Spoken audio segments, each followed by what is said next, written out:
Next killing star ಅಭಿಮಾನಿಗಳ ವಿರುದ್ಧ ನಟಿ ರಮ್ಯಾ ಅವರು ಆಕ್ರೋಶವನ್ನ ಹೊರಹಾಕ್ತಾ ಇದ್ದಾರೆ. ದರ್ಶನ್ ಫ್ಯಾನ್ಸ್ ಕಮೆಂಟ್ಸ್ಗೆ ನಟಿ ರಮ್ಯಾ ಅವರು ಕೆಂಡಾಮಂಡಲರಾಗಿದ್ದಾರೆ. ಕಾರಣ ಏನು, ಏನಾಯಿತು ಈ ವಿಚಾರಕ್ಕೆ ಸಂಬಂಧಪಟ್ಟಂತೆ ಡೀಟೇಲ್ಸ್ ಬರ್ತಾ ಇದೆ. ಕಿಲ್ಲಿಂಗ್ ಸ್ಟಾರ್ ಅಭಿಮಾನಿಗಳ ವಿರುದ್ಧ ನಟಿ ರಮ್ಯಾ ಆಕ್ರೋಶ ಹೊರಹಾಕ್ತಾ ಇರೋದು, ಕೆಂಡಾಮಂಡಲರಾಗಿದ್ದಾರೆ ದರ್ಶನ್ ಫ್ಯಾನ್ಸ್ನ ಕಮೆಂಟ್ಸ್ಗಳಿಗೆ. ಅವರು ಇನ್ಸ್ಟಾಗ್ರಾಮ್ನಲ್ಲಿ ಒಂದು ಸ್ಟೋರಿ ಹಾಕಿದ್ದಾರೆ. ಅದರಲ್ಲಿ ಬರ್ಕೊಂಡಿದ್ದಾರೆ, ಹಲೋ ಡಿವಾಸ್ ಅಭಿಮಾನಿಗಳೇ, ನನ್ನ ಇನ್ಸ್ಟಾಗ್ರಾಮ್ಗೆ ಸ್ವಾಗತ. ರೇಣುಕಾ ಸ್ವಾಮಿ ಅವರ ಕುಟುಂಬಕ್ಕೆ ಯಾಕೆ ನ್ಯಾಯ ಸಿಗಬೇಕು ಅನ್ನೋದಕ್ಕೆ ನಿಮ್ಮ ಕಮೆಂಟ್ಸ್ಗಳೇ ಸಾಕ್ಷಿ. ಹೀಗಂತ ಟ್ರೋಲ್ ಮಾಡಿದ್ದ ದರ್ಶನ್ ಅಭಿಮಾನಿಗಳಿಗೆ ರಮ್ಯಾ ಕೌಂಟರ್ ಕೊಡ್ತಾ ಇದ್ದಾರೆ. ಇದೊಂದು ರೀತಿಯಾಗಿ ಫ್ಯಾನ್ಸ್ಗಳ ವಿರುದ್ಧ ಕೆಂಡಾಮಂಡಲರಾಗಿರೋದು, ಆಕ್ರೋಶವನ್ನ ಹೊರಹಾಕ್ತಾ ಇರೋದು ನಟಿ ರಮ್ಯಾ. ಕಾನೂನಿನ ವಿಚಾರಕ್ಕೆ ಸಂಬಂಧಪಟ್ಟಂತೆ ಕೇವಲ ಈ ರೇಣುಕಾ ಸ್ವಾಮಿ ಕೇಸು ಅಂತಲ್ಲ, ದೇಶದಲ್ಲಿರುವಂತಹ ದೊಡ್ಡ ದೊಡ್ಡ ಕೇಸ್ಗಳ ಬಗ್ಗೆಯೂ ಕೂಡ ಧ್ವನಿ ಎತ್ತುತ್ತಾ ಇದ್ದಾರೆ ನಟಿ ರಮ್ಯಾ ಅವರು. ಸೊ ಹಾಗೆ ದರ್ಶನ್ ಕೇಸ್ ವಿಚಾರದಲ್ಲೂ ಕೂಡ ಅವರು ಟ್ವೀಟ್ ಮಾಡಿದ್ದಾರೆ. ಸುಪ್ರೀಂ ಕೋರ್ಟ್ನಲ್ಲಿ ನ್ಯಾಯ ಸಿಗೋ ಭರವಸೆ ಇದೆ ರೇಣುಕಾ ಸ್ವಾಮಿ ಕುಟುಂಬಕ್ಕೆ ಅಂತ ಬರೆದಿದ್ದಾರೆ. ನೋಡಿ, ಅದೇನೇ ಅದು. ಇದಕ್ಕೆ ಫ್ಯಾನ್ಸ್, ದರ್ಶನ್ ಫ್ಯಾನ್ಸ್ಗಳು ನಾನಾ ರೀತಿಯ ಕಮೆಂಟ್ಸ್ಗಳನ್ನು ಹಾಕ್ತಾರೆ, ಕೆಟ್ಟದಾಗಿ ಮಾತಾಡ್ಬಿಡ್ತಾರೆ. ಅದಕ್ಕೆ ನಟಿ ರಮ್ಯಾ ಆಕ್ರೋಶವನ್ನು ಹೊರಹಾಕಿ ಇನ್ಸ್ಟಾದಲ್ಲಿ ಒಂದು ಸ್ಟೋರಿ ಹಾಕ್ತಾರೆ. ಅವರು ಇನ್ಸ್ಟಾದಲ್ಲಿ ಸ್ಟೋರಿ ಬರ್ಕೊಂಡಿದ್ದು ಇದೆ. ಏನಂತ ಬರ್ಕೊಳ್ತಾರೆ, ಹಲೋ ಡಿಬಾಸ್ ಅಭಿಮಾನಿಗಳೇ, ನನ್ನ ಇನ್ಸ್ಟಾಗ್ರಾಮ್ಗೆ ನಿಮ್ಗೆಲ್ರಿಗೂ ಸ್ವಾಗತ.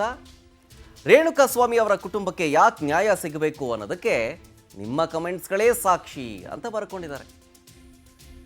ಡೀಟೇಲ್ಸ್ ಕೊಡ್ತಾರೆ ಇದ್ರ ಬಗ್ಗೆ ನಮ್ಮ ಪ್ರತಿನಿಧಿ ಸುಷ್ಮಿತಾ ಲೈವ್ನಲ್ಲಿ. ಸುಷ್ಮಿತಾ, ದರ್ಶನ್ ಅವರ ಒಂದು ಬೇಲ್ ಅರ್ಜಿಯ ವಿಚಾರಕ್ಕೆ ಸಂಬಂಧಪಟ್ಟಂತೆ ಇನ್ನೊಂದು 7 ದಿನ ಕಾಯಬೇಕು, ಬೇಲ್ ಕಂಟಿನ್ಯೂ ಆಗುತ್ತಾ ಅಥವಾ ಕ್ಯಾನ್ಸಲ್ ಆಗುತ್ತೋ ಅಂತ. ಈ ಹಂತದಲ್ಲಿ ನ್ಯಾಯ ಸಿಗಬೇಕು ಅನ್ನುವಂಥ ವಿಚಾರಕ್ಕೆ ಸಂಬಂಧಪಟ್ಟಂತೆ ಟ್ವೀಟ್ ಮಾಡಿರ್ತಾರೆ ರಮ್ಯಾ ಅವರು. ಅದಕ್ಕೆ ಬಂದಂಥ ಕಮೆಂಟ್ಸ್ಗೆ ಬೇಸರಗೊಂಡು ಈ ರೀತಿಯಾಗಿ ಇನ್ಸ್ಟಾದಲ್ಲಿ ಸ್ಟೋರಿ ಹಾಕ್ಕೊಂಡ್ರ ಅಂತ. ಯಶರಥ್, ಇತ್ತೀಚಿನ ದಿನಗಳಲ್ಲಿ ಸ್ಯಾಂಡಲ್ವುಡ್ನ ಕ್ವೀನ್ ಅಂತ ಕರೆಸಿಕೊಳ್ಳುವಂತಹ ರಮ್ಯಾ ಅವರು Instagram, Facebook, current social media ಖಾತೆ ಬಗ್ಗೆ ಒಂದು ಕೂಡ ಕಳೆದ ಗುರುವಾರ ಒಂದು ಏನು ಸುಪ್ರೀಂ ಕೋರ್ಟ್ ಅಲ್ಲಿ ದರ್ಶನ್ ಬೇಲ್ ಅರ್ಜಿ ವಿಚಾರಣೆ ಏನಿತ್ತು, ಆ ಒಂದು ವಿಚಾರಣೆ ಆದ ಬಳಿಕವೂ ಕೂಡ ಅವರು ಒಂದು ಪೋಸ್ಟ್ ಅನ್ನ ಹಾಕ್ತಾರೆ. ಅಂದ್ರೆ ಆ ರೇಣುಕಾ ಸ್ವಾಮಿ ಕುಟುಂಬಕ್ಕೆ ಈಗ ನ್ಯಾಯ ಸಿಗುವಂತಹ ಒಂದು ಭರವಸೆ ದೊರಕಿದೆ ಅಂತ ಹೇಳಿ ಹಾಕ್ತಾರೆ. ಆದ್ರೆ ಆ ದರ್ಶನ್ ಅಭಿಮಾನಿಗಳು ಒಂದ್ ರೀತಿಯಲ್ಲಿ ಹುಚ್ಚ ಅಭಿಮಾನಿಗಳು ಅಂತಾನೆ ಹೇಳ್ಬೋದು. ಯಾಕಂತ ಹೇಳಿದ್ರೆ ಅಭಿಮಾನ ಎಷ್ಟಿದೆ ಅಂತ ಹೇಳಿದ್ರೆ ಅದು ಅಂದ್ರೆ ಅಭಿಮಾನ ಅಲ್ಲ, ಅದು ಅಂಧ ಅಭಿಮಾನ. ಯಾಕಂದ್ರೆ ದರ್ಶನ್ ಕೊಲೆ ಆರೋಪಿ ಆಗಿ ಜೈಲಿಗೆ ಹೋದಾಗ್ಲಿಂದಲೂ ಕೂಡ ಜೈ ಡಿ ಬಾಸ್ ಆಗಿರಬಹುದು ಅಥವಾ ದರ್ಶನ್ ಬಗ್ಗೆ ಪಾಸಿಟಿವ್ ಆಗಿ ಅಭಿಮಾನಿಗಳು ಎಲ್ಲೇ ಹೋದ್ರೂ ಕೂಡ ಜೈಕರ ಹಾಕೋದಾಗಿರ್ಬೋದು, ಎಲ್ಲವನ್ನೂ ಕೂಡ ಮಾಡ್ತಾರೆ. ಒಂದ್ ರೀತಿಯಲ್ಲಿ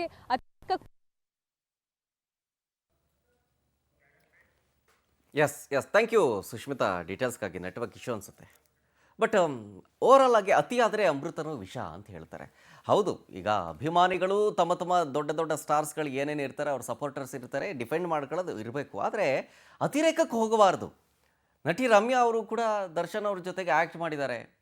ಅವರು ನ್ಯಾಯದ ಪರವಾಗಿ ಮಾತಾಡಿದ್ದಾರೆ ಅಷ್ಟೇ. ನ್ಯಾಯ ಸಿಗಲಿ ಅಂತ ಇವರೇ ಮಾಡಿದ್ದಾರೆ ಅಥವಾ ಅವ್ರಿಗೆ ಶಿಕ್ಷೆ ಆಗಬೇಕು ಅಂತ ಎಲ್ಲೂ ಹೇಳಿಲ್ಲ, ನ್ಯಾಯ ಸಿಗಬೇಕು ಅಂತ ಹೇಳಿದ್ದಾರೆ. ಅದಕ್ಕೇ ಈ ದರ್ಶನ್ ಫ್ಯಾನ್ಸ್ಗಳು ನಾನಾ ರೀತಿಯ ಕೆಟ್ಟದಾಗೇನೋ ಕಮೆಂಟ್ ಹಾಕ್ಬಿಟ್ಟಿದ್ದಾರೆ.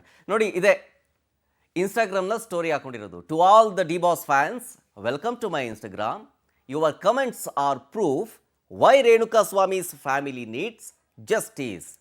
ಅಂದರೆ ರೇಣುಕಾ ಸ್ವಾಮಿ ಅವರ ಕುಟುಂಬಕ್ಕೆ ನ್ಯಾಯ ಯಾಕೆ ಸಿಗಬೇಕು ಅಂತ ನಿಮ್ಮ ಕಮೆಂಟ್ಸೇ ಸಾಕ್ಷಿ ಅಂತ.